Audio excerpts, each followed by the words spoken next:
kontakti me veten dhe me të tjerët. Fëmia juaj tregon ndjenja? Kjo është e rëndësishme. Mënyra se si ai merret me ato ka nevojë për ushtrim dhe mbështetjen tuaj si prindër.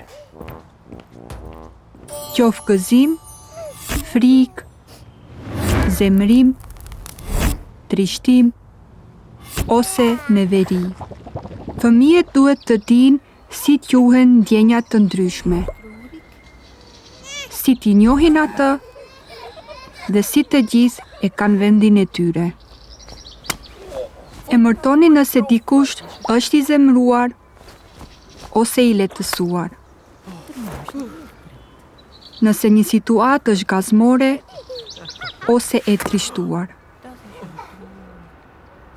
Shoqëroni fëmijët tuaj edhe në momente të vështira në mënyrë të ndjeshme, sepse dështimi, mërzia, refuzimi dhe trishtimi janë pjesë të kësaj. Libra me figura për këtë temë mund të ndihmojnë që fëmijët të merren me këtë. Të luajnë së bashku, të grinden, të pajtohen. Donjëherë fëmia juaj duhet t'i shtyjë dëshirat e tij për më vonë dhe të mësojë se këto nuk mund të përmbushen gjithmonë me njëherë. Në kontaktin me bashkëmoshatarët, ai mëson të jetë i vëdijshëm, të bashkohet për një çështje, të ketë durim ose të pajtohet. Ai mëson që edhe fëmijët e tjerë kanë nevoja.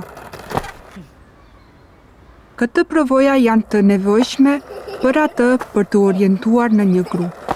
Lërni fëmijët tuaj të ushtrojnë në sheshin e lojrave me fëmijët të tjerë, në një grup lojrash ose në kopshtin ditor.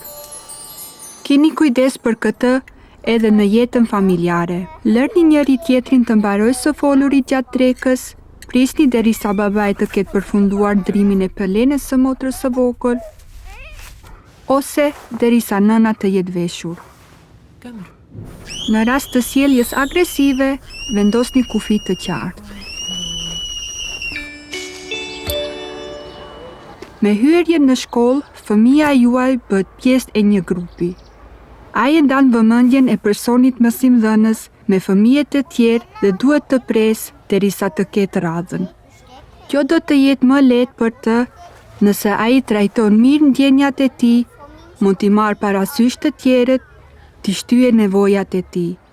Kështu fëmia juaj integrohet më mirë në klasë dhe do të lidhë më lehtë miqësi.